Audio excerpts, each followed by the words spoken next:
चलो भाई देखो अब मैं क्या करता हूँ। मैम मेरा सवाल आपसे, कल मैं लोकसभा गया था एज अ विजिटर, तो आप लोगों का एक आरोप, मैंने वहाँ देखा कि विपक्ष को बोलने का मौका दिया जा रहा है, तो आप लोगों का आरोप रहता है कि सत्ता पक्ष के लोग हमें बोलने का मौका नहीं देते। तो इतना हंगामा खड़ा करने के बाद जब सदन स्थगित होता है, उसके बाद हंगामा खड़ा करने के बाद आप ये कहते हैं कि हमें बोलने का मौका नहीं दिया जाता, तो क्यों ना आप हंगामा खड़ा करने की उसकी बजाय आप बोल के और एक कार्रवाई कर लें। आखिरी सवाल। मेरा सवाल मैम से है। मैम आप लोग जो ये अडानी अडानी कर रहे हैं, कहीं ये तो नहीं कि जो भारत जोड़ो यात्रा से आप लोगों को सक्सेस नहीं मिला है, वो आप अडानी की तरफ अपना पॉइंट ऑफ व्यू करके घुमा रहे हैं। एक छोटा सवाल मैम आपसे है कि आप जवाब उनसे तो मांग रहे हैं, लेकिन जब बात आती है राजस्थान और छत्तीसगढ़ की तो आप वहाँ जवाब नहीं देते, तो आप भी तो जवाब दीजिए ना जनता को। सिर्फ अरे सुनिए एक मैं पूरी लाइन आपकी बात का जवाब दे रहा हूं। अरे जवाब दे रहा हूं। राम राम दोस्तों, स्वागत है आप सभी का और एक न्यू डिबेट वीडियो के साथ। दोस्तों आज की डिबेट वीडियो होने वाली है ऑडियंस और कांग्रेस पार्टी की प्रवक्ता सुप्रिया सिन्हा। दोस्तों इस डिबेट वीडियो में आपको बीजेपी पार्टी के प्रवक्ता सुधांशु त्रिवेदी भी नजर आने वाले हैं। दोस्तों आज की इस डिबेट वीडियो में ऑडियंस ने बीजेपी पार्टी के प्रवक्ता सुधांशु त्रिवेदी और कांग्रेस पार्टी के प्रवक्ता सुप्रिया सिन्हा से तरह तरह के सवाल पूछे हैं, जो कि सुधांशु त्रिवेदी ने हर एक सवाल का बहुत अच्छे से जवाब दिया है। दोस्तों इस डिबेट वीडियो में जब कांग्रेस पार्टी के प्रवक्ता सुप्रिया सिन्हा की बारी आई सवालों का जवाब देने पर, तो वो काफी भड़क जाती हैं।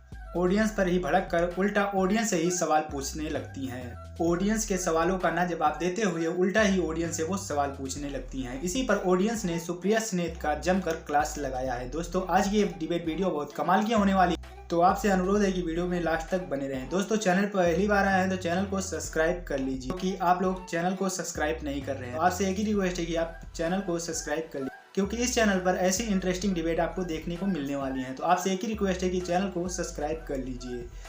तो चलिए बिना टाइम वेस्ट किए डिबेट वीडियो हम स्टार्ट करते हैं। चलिए शुरू करते हैं। मेरा सवाल आपसे सर, मेरा सवाल ये है कि जब अडानी की बात आती है तो आप सेबी और आरबीआई का नाम लेकर पल्ला झाड़ देते हैं, लेकिन जब कहीं ना कहीं ये सवाल आम जनता के मन में कहीं ना कहीं उठ रहे हैं, तो आप आम जनता को क्यों नहीं जवाब देते।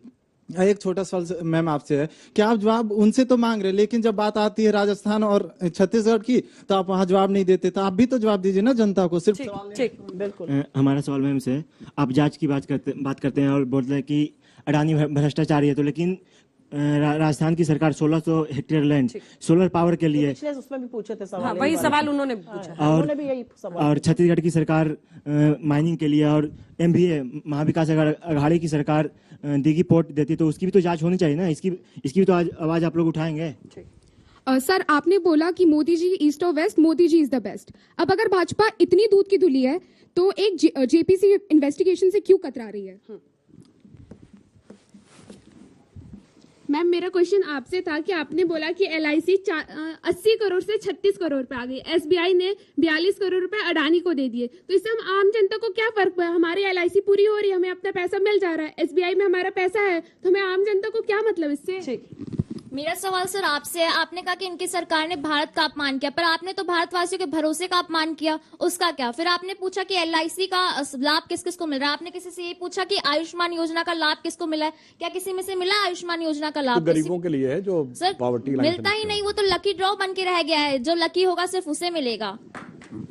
मैम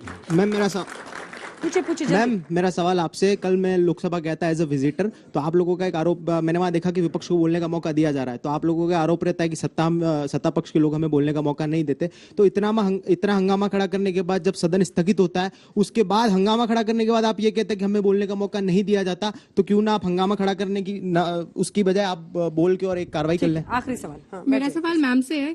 मैम आप लोग जो ये अडानी अडानी कर रहे हैं, कहीं ये तो नहीं कि जो भारत जोड़ो यात्रा से आप लोगों को सक्सेस नहीं मिला है, वो आप अडानी की तरफ अपना पॉइंट ऑफ व्यू करके घुमा रहे हैं। ये फंस गया CM।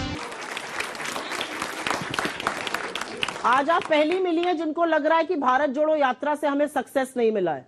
मुझे लगता है भारत जोड़ो यात्रा में जो करोड़ों लोग हमसे जुड़े, जो लोग आकर हमसे मिले, जिन्होंने हमसे अपने दिल की बात कही, जिन्होंने हमसे ये कहा कि हम उस सरकार से तंग आ चुके हैं जो अपने मन की बात हम पर थोप रही है, जो महंगाई पर, बेरोजगारी पर, गरीबी पर बात नहीं करना चाहती है, हमें लगता है वो बहुत बड़ा सक्सेस है। और अगर वो सक्सेस नहीं होता तो मुझे नहीं लगता कि जब राहुल गांधी सदन में बोल रहे थे, तो पता नहीं आप में से कितने लोगों ने देखा कि नहीं देखा, जब राहुल गांधी सदन में स्पीच दे रहे थे तो लोकसभा की जो ट्रेजरी की पहली बेंच होती है, जिसमें प्रधानमंत्री, गृह मंत्री, वित्त मंत्री, रक्षा मंत्री, एक भी नहीं बैठा था।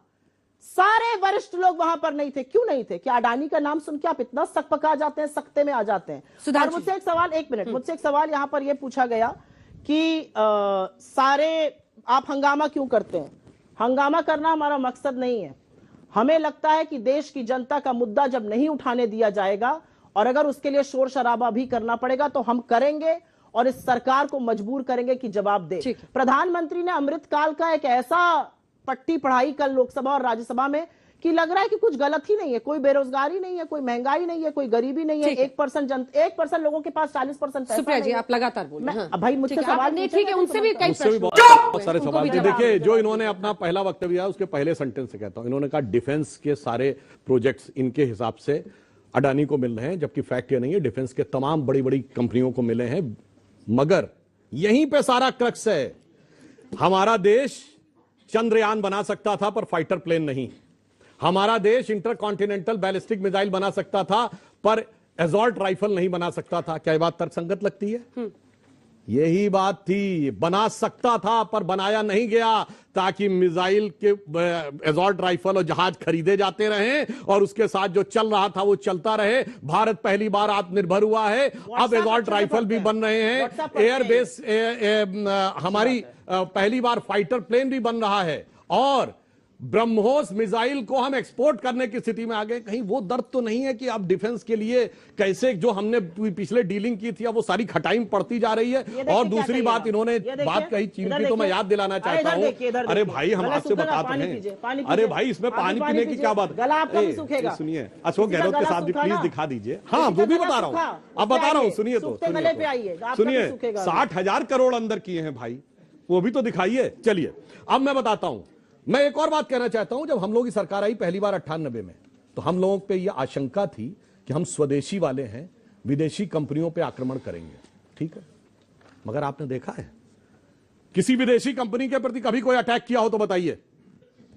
अगर किया है तो एप्पल की फैक्ट्री में जाके बवाल किया गया बेंगलुरु में। आज 25% एप्पल भारत में बनने लगे, चूंकि वो अभी तक चाइना में बन रहे थे इसलिए तोड़फोड़ हुई जाके सिर्फ एप्पल की फैक्ट्री में। ये हम पूछना चाहते हैं, ये कौन सा हाथ था जो आप कह रही हैं चाइना नजर नहीं आता है? हम पूछना चाहते हैं कि आज तक इन्होंने किसान आंदोलन की बात कही, नेस्ले और पेप्सी किस जमाने से काम कर रही हैं पंजाब में? किसी ने उनका नाम लिया कभी? उनका नाम नहीं लेते हैं, क्योंकि वहां तो दौरा करके आते हैं बाहर, तो बहुत सारी बातें करके आते होंगे। इसलिए मैं कहना चाहता हूं और अंत में, अरे सुनिए एक मिनट, मैं पूरी लाइन, अरे आपकी बात का जवाब दे रहा हूं, अरे जवाब दे रहा हूं, अरे भाई मैं जवाब दे रहा हूं। देखिए इस विषय के ऊपर भारत के LIC, SBI, securities and exchange board of India ने जो कहा है उस पर आप कह रहे हैं भरोसा न किया जाए। एक कंपनी जो खुद आरोपी हो चुकी है उसकी बात पे भरोसा किया जाए और उसको लेकर भारत में JPC गठित कर दी जाए जिसमें उस कंपनी को बुलाने का कोई अधिकार भी नहीं हो। शायद इसीलिए बाल बुद्धि शब्द जो है वो असंसदीय घोषित हो चुका है। अब मैं एक और बात कहना चाहता हूं, भारत जोड़ो की बात कही, बहुत अच्छी बात थी। भारत जोड़ो यात्रा के अंतिम दिन आपको याद है कितने प्रेम और स्नेह से एक दूसरे के स्नेहपूर्ण सानिध्य में इस दुनिया में सबसे न्यारा भाई बहन का प्यार बर्फ के गोले फेंक रहे थे। ये वही कश्मीर था जहां सेना के ऊपर पत्थर फेंके जाते थे।